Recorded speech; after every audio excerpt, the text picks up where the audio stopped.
Hercules, the beast among men. There are legends, and then there are forces of nature. Hercules was both. This is the story of a man who walked the earth like a living storm, unstoppable, relentless, and absolutely terrifying to those who stood in his way.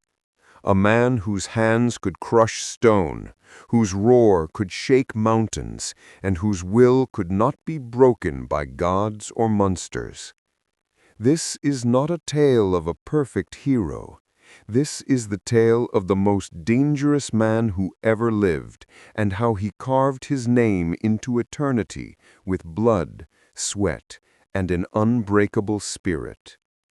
Our story begins with betrayal, divine arrogance, and a child born to shake the very foundations of the world.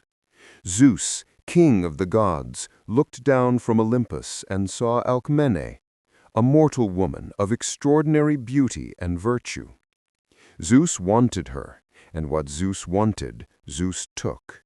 He disguised himself as her husband, Amphitryon, a general away at war, and spent a night with her, a night he stretched to 3 times its natural length, stopping the sun itself to satisfy his desire. From that union came a child destined for greatness and cursed by the gods. But fate had a twisted sense of humor. The next day, the real Amphitryon returned home, and Alcmene conceived again. In her womb grew 2 boys, twins, but only brothers by their mother. One carried the blood of Zeus, king of gods. The other was fully mortal. They named the demigod Heracles, and his brother Iphicles. Hera, Zeus's wife and queen of the heavens, discovered the betrayal. Her rage was absolute. This child, this living reminder of her husband's infidelity, would suffer. She swore it. Zeus, foolishly thinking he could manipulate fate, declared that the next child born in the bloodline of Perseus would become high king of all Mycenae. He meant this throne for his son, but Hera was patient, and she was cunning. She used her divine power to delay Alcmene's labor while hastening the birth of another child in Perseus's line, a weak, premature cousin named Eurystheus. Eurystheus was born first, claiming the throne that should have belonged to the stronger child. Heracles, the son of Zeus, would grow up destined to serve a lesser man. It was the first of many injustices that would forge him into something more than human. But Hera wasn't finished. When Heracles was only 8 months old, sleeping peacefully beside his twin brother, she sent 2 massive serpents to murder the infants. These were no garden snakes. They were creatures of nightmare, each as thick as a man's torso, with fangs dripping venom that could kill with a single drop. The serpents slithered through the palace, their scales rasping against stone, death incarnate. They reached the nursery where both babies slept. Iphicles woke first, saw the serpents, and screamed in terror. But Heracles, baby Heracles, reached out with chubby infant hands, grabbed both serpents by their throats, and squeezed. When Alcmene and Amphitryon burst into the room, hearts pounding with fear, they found Iphicles crying in the corner, and Heracles giggling, holding 2 dead serpents like toys. The baby had strangled them with his bare hands. At 8 months old, he had killed 2 monsters that would have slaughtered a grown warrior. That's when Amphitryon understood this was no ordinary child. This was something primal, something powerful, something that couldn't be tamed. The boy grew like a wildfire spreads, fast and consuming everything in its path. By the time he was a teenager, Hercules stood over 7 feet tall, built like he'd been carved from mountain stone. His shoulders were broad enough to carry the world. His arms could bend iron. His grip could crush bone to powder.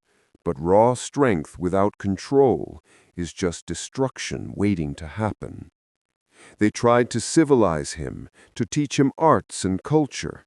They brought in the finest teachers in Greece. He learned to fight from master warriors who taught him that strength meant nothing without technique. He learned archery and became deadly with a bow. They even tried to teach him music, bringing in a renowned teacher named Linus. But during one lesson, Linus made a mistake. He criticized the boy too harshly, maybe even struck him. Hercules, not yet understanding his own power, reacted on instinct.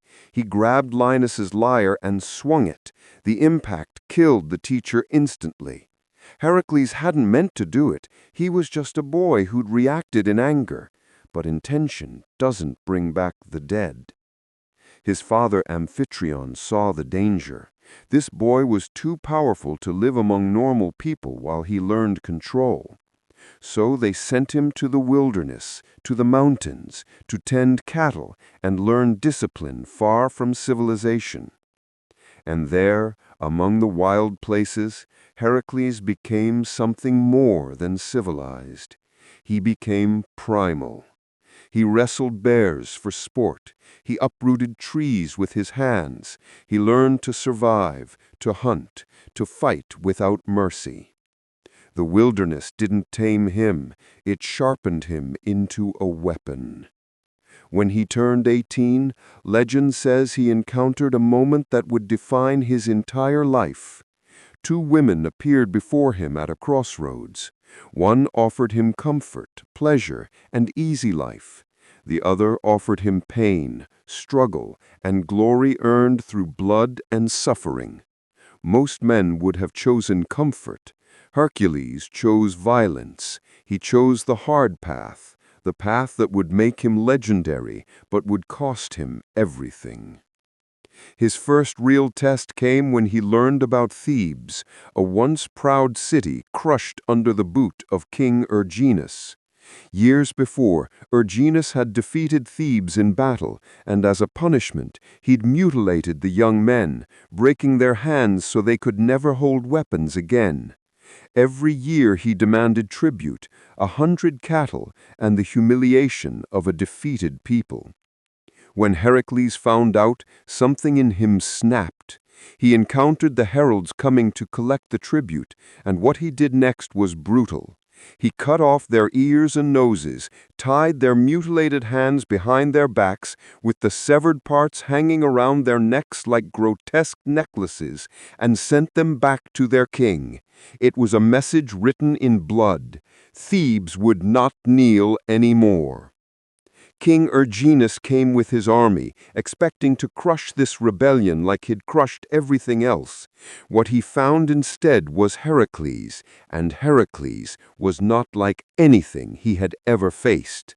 Hercules armed the broken men of Thebes with ancient weapons from the temples, taught them to fight even with crippled hands, and led them into battle. When Erginus and Hercules met on the battlefield, it wasn't even a fight. Hercules killed the king in single combat, his hands moving faster than the eye could follow, his strength overwhelming. Then he tore through the enemy army like a man possessed. Warriors fled at the sight of him, this giant covered in blood, roaring like a beast, unstoppable. Thebes was free, and Hercules was a hero. King Creon, grateful and terrified in equal measure, offered him his daughter, Megara, in marriage. Hercules accepted, and for a brief moment he found peace. He had a wife, children, a home. He tried to be gentle, to be a father, to be something other than the weapon he'd been forged into. But Hera was watching. She had always been watching. And when Hercules was at his happiest, when he thought he might escape his violent destiny, she struck with divine cruelty. She sent madness upon him, a supernatural insanity that twisted everything he saw. When he looked at his children, he saw monsters. When he looked at his wife, he saw enemies that needed to be destroyed. And Hercules, with the same devastating strength that had made him a hero, slaughtered his entire family. When the madness lifted and he saw what he'd done, saw the broken bodies of his wife and children, saw his own hands covered in their blood, something inside him shattered. The guilt was crushing, absolute, unendurable. He wanted to die. He begged for death. Only his friend Theseus stopped him, telling him that suicide was the coward's way out, and that if he truly wanted to atone, he needed to live and suffer. Heracles went to the oracle at Delphi, crawling like a broken man, and asked what he must do to cleanse his soul. The oracle's answer was simple and devastating. Serve King Eurystheus, that weak man who'd stolen his birthright, and complete whatever labors the king demanded. The prophecy said 10 labors would purify him. Heracles accepted without hesitation. He would do anything to wash the blood from his hands, even if it killed him. And Hera, whispering poison in Eurystheus's ear, made sure each labor would be designed to do exactly that. What neither of them understood was that grief and guilt had transformed Heracles into something beyond dangerous. He no longer fought for glory or honor. He fought because he had nothing left to lose, and a man with nothing to lose is the most terrifying creature that walks the earth. The first labor was to kill the Nemean lion, a beast with golden fur that no weapon could pierce. Countless warriors had tried and died. Heracles tracked it to its cave, tried arrows first, they bounced off harmlessly, tried spears, they shattered. So he did what Heracles always did when faced with the impossible.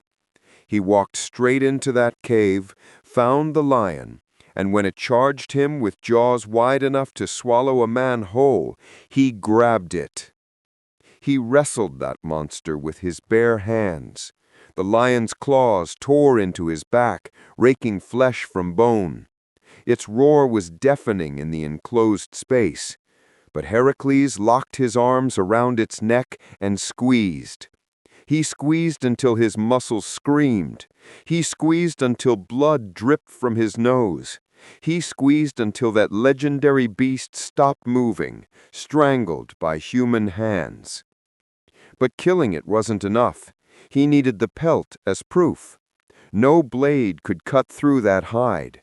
So Heracles used the only thing that could, the lion's own claws.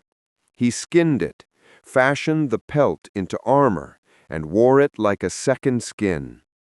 When he walked back into Tiryns wearing that lion's head as a helmet, covered in dried blood, eyes burning with intensity, King Eurystheus took one look at him and hid in a bronze jar, too terrified to speak. From that day forward, Heracles was forbidden from entering the city. He had to display his trophies outside the gates, because the king couldn't bear to be in his presence. The second labor was the Lernaean Hydra, a serpent with 9 heads that grew in the poisonous swamps of Lerna. This wasn't just a big snake. It was venomous beyond imagination, and it had a terrible defense mechanism. Cut off one head, and 2 more would grow back. Warriors who'd tried to kill it had been overwhelmed by multiplying heads until the monster had dozens, all striking with lethal poison. Heracles went to the swamp with his nephew, Iolaus, one of the few people he trusted. He found the Hydra in its lair and immediately started cutting off heads with his sword. 1 head fell, 2 grew back. 2 heads fell, 4 grew back. Within minutes, he was facing more heads than when he started, all of them snapping at him with fangs dripping venom. Most men would have retreated. Heracles adapted. He shouted to Iolaus to start a fire, now. As Heracles cut off each head, Iolaus immediately cauterized the stump with a burning torch, searing the flesh before new heads could sprout. Head by head they worked in brutal synchronization, Heracles cutting and Iolaus burning, until only one head remained. This last head was immortal, unable to be killed by any mortal means, so Heracles did the only thing he could. He cut it off and buried it under a massive boulder, trapping it for eternity. Then he did something brilliant and ruthless. He took arrows and dipped them in the Hydra's blood, creating weapons so poisonous that even a scratch would mean an agonizing death. These Hydra blood arrows would become his signature weapon. When Eurystheus saw the proof of the second labor, he made a decision born of spite. He declared that this labor didn't count because Heracles had help from Iolaus. The 10 labors just became 12. The third labor sent him after the Ceranean hen, a sacred deer of Artemis with golden antlers and bronze hooves, faster than an arrow in flight. He had to capture it alive without harming it. If he hurt Artemis's sacred animal, the goddess herself would destroy him. For an entire year, Heracles chased that deer across mountains, through forests, never stopping, never sleeping more than a few hours, his body pushed beyond human endurance. Finally, he cornered it, shot an arrow that pinned its legs together without drawing blood, a shot so precise it defied belief, and carried the struggling animal back on his shoulders. The fourth labor was the Erymanthian boar, a massive wild boar terrorizing the countryside. Heracles chased it through deep snow until the beast was exhausted, then trapped it in a snowdrift and carried it alive, the creature squealing and thrashing. When Eurystheus saw Heracles approaching with this enormous, furious boar on his shoulders, he jumped back into his bronze jar and begged Heracles to take it away. The fifth labor was the most humiliating: clean the Augean stables in a single day. King Augeas owned thousands of cattle, and the stables hadn't been cleaned in 30 years. The filth was literally piled stories high, a mountain of waste that would take an army months to shovel out. Eurystheus thought this would break Heracles' spirit, reducing the great hero to a stable boy. But Heracles didn't touch a shovel. He went to the nearby rivers, the Alpheus and Peneus, and through sheer force he redirected their flow. He tore through earth and stone with his hands, creating new channels that sent both rivers flooding through the stables. Thousands of tons of water washed away decades of filth in hours. When asked how he had done it, Heracles simply said he'd let nature do the work.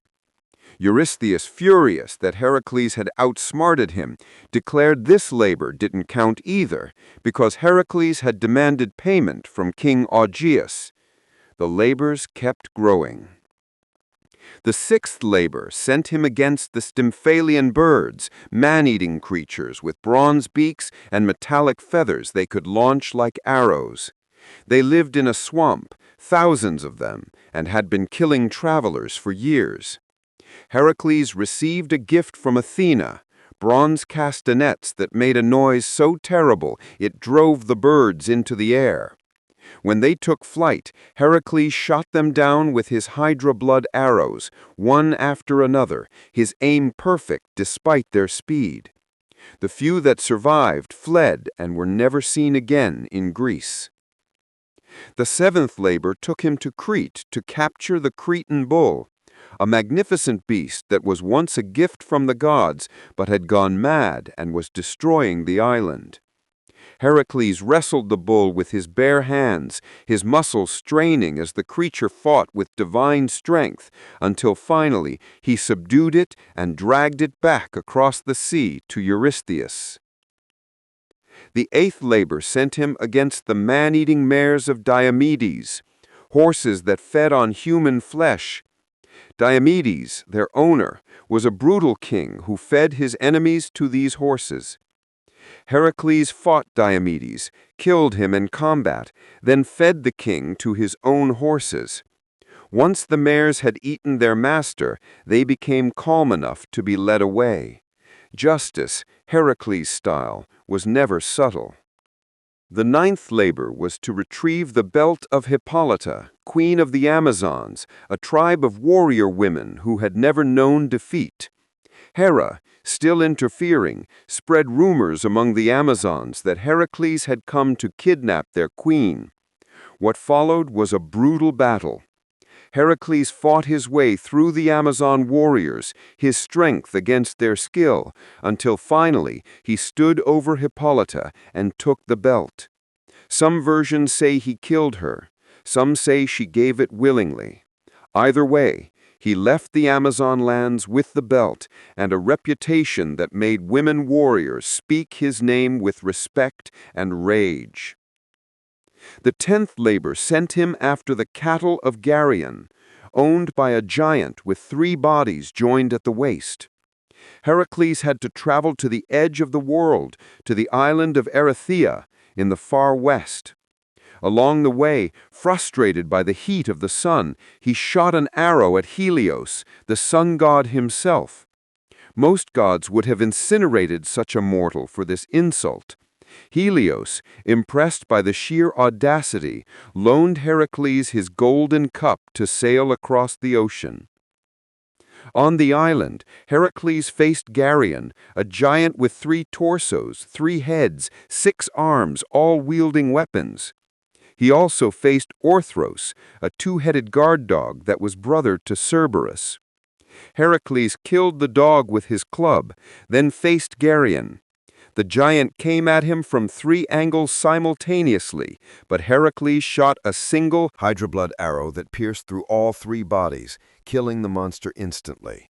He took the cattle and began the long journey home, fighting off cattle rustlers and monsters the entire way. The 11th labor seemed impossible. Steal the golden apples of the Hesperides from the garden at the end of the world, guarded by Ladon, a 100-headed dragon that never slept, and tended by nymphs who were daughters of Atlas. No mortal had ever succeeded. Heracles sought out Prometheus, the Titan who had been chained to a rock for giving fire to humanity, his liver eaten daily by an eagle as eternal punishment. Heracles killed the eagle with a single arrow, breaking Zeus's punishment and freeing Prometheus. In gratitude, Prometheus told him the secret. Don't try to steal the apples yourself. Get Atlas to do it. Atlas, the Titan condemned to hold the sky on his shoulders forever, would do anything for a moment of freedom. Heracles found Atlas and offered a deal. I'll hold the sky if you get the apples. Atlas, seeing his chance, agreed. Heracles took the sky onto his shoulders, and the weight was crushing. Literally, the weight of the heavens pressing down on him. His knees buckled, his spine compressed, but he held it, gritting his teeth as Atlas retrieved the apples. When Atlas returned, he saw Heracles struggling and made a mistake. He said, "You know what? You hold the sky. I'll take these apples to Eurystheus for you." He thought he'd tricked Heracles into eternal punishment, but Heracles was stronger in mind than Atlas gave him credit for. He said, "Fine, but let me adjust my cloak first so the weight distributes better. Just hold it for 1 second." Atlas, eager to help ensure his freedom, took the sky back. The moment the weight left Heracles' shoulders, he grabbed the apples and walked away, leaving Atlas holding the sky once again. Strength isn't just about muscles, it's about knowing when to use your brain. The 12th and final labor was the most terrifying. Descend into the Underworld, the realm of the dead, and bring back Cerberus, the 3-headed dog that guarded the gates of Hades. No living person had ever gone to the Underworld and returned. This was meant to be Heracles' tomb. Heracles descended into the darkest depths of the earth, walking past the river Styx, past the souls of the dead who whispered his name in fear and awe. He met Hades, god of the underworld, and asked permission to take Cerberus. Hades, impressed by the mortal's courage and knowing he couldn't refuse the son of Zeus, agreed on one condition. Heracles must overpower Cerberus without weapons, using only his hands. Cerberus was a monster, massive, with 3 heads that could crush a man in a single bite, a serpent for a tail, and claws that could tear through stone. But Heracles had wrestled a lion, fought gods, and held the sky. He grabbed Cerberus in a chokehold, all 3 heads snapping and snarling, venom dripping from fangs, the serpent tail striking at his face. Heracles held on, his muscles burning, until even the guardian of the underworld submitted. He dragged Cerberus up to the surface world, and when he presented the 3-headed dog to Eurystheus, the king saw this blood-covered, exhausted man who had literally conquered death itself, and he finally understood. This wasn't a servant. This wasn't even a hero. This was something beyond mortal comprehension, a force of nature that couldn't be stopped, only pointed in a direction. Eurystheus declared the labors complete. Heracles was free. But freedom meant little to a man who had lost everything. The 12 labors had taken years, had pushed his body and mind to the absolute limit, but they hadn't erased the guilt. Nothing could erase what he'd done to his family. Still, Heracles wasn't done with life. He joined the Argonauts on their quest for the Golden Fleece, though he left the expedition early after his lover Hylas was taken by nymphs. He freed Prometheus. He helped the gods defeat the giants in the Gigantomachia, fighting alongside Olympians against primordial monsters. He competed in wrestling matches where he fought with such intensity that opponents feared for their lives. He founded cities, won battles, saved people, and killed monsters. He married again, a woman named Deianira, whom he won by defeating a river god in a wrestling match. For a time, he found happiness again, but his life could never be peaceful for long. One day, a centaur named Nessus tried to assault Deianira while carrying her across a river. Heracles shot him with a hydra-blood arrow from across the water, a perfect shot that pierced the centaur's heart. As he died, Nessus told Deianira a lie. He said his blood was a love potion, that if she ever feared Heracles was losing interest in her, she should put this blood on his clothing, and his love would return. Years later, when Deianira heard rumors that Heracles might be interested in another woman, she remembered the centaur's words. She took a robe, soaked it in Nessus's blood, and sent it to Heracles as a gift. What she didn't know was that the blood was soaked with hydra venom. When Heracles put on the robe, the poison activated. It began burning through his skin, melting flesh from bone, the pain so intense that even Heracles, who had endured everything, screamed in agony. He tried to tear the robe off, but it had fused to his skin. Every attempt to remove it tore away more flesh. Heracles knew this was the end. The poison was from the hydra he'd killed decades ago, and there was no cure. Rather than die slowly in agony, he made a choice. He climbed Mount Ota, built an enormous funeral pyre, and lay down upon it. He asked for someone to light it, to end his suffering quickly. A passing shepherd named Philoctetes agreed. As the flames rose, consuming the greatest hero who had ever lived, something miraculous happened. The fire burned away his mortal body, the part he had inherited from his mother. But the divine part, the blood of Zeus, couldn't be destroyed by mortal flames. Zeus, watching from Olympus, took pity on his son who had suffered so much. He reached down and brought Heracles up to Mount Olympus. Even Hera, who had tormented him his entire life, finally made peace with him. Heracles became a god, granted immortality, married the goddess Hebe, and took his place among the Olympians. In the end, the man who had been cursed by the gods became one of them. The warrior who had known more pain than any mortal ever should have endured, transcended his suffering and achieved the only thing stronger than death, eternal glory. Hercules' story is not about being perfect. It's about being relentless. It's about taking the worst that gods and fate can throw at you and still standing up, still fighting, still refusing to break. He made mistakes. He killed innocents. He lost everything that mattered. But he never stopped moving forward, never stopped trying to be better, never gave up even when he had every reason to quit. That's why his legend endures. Not because he was the strongest, though he was. Not because he was the bravest, though he was that too.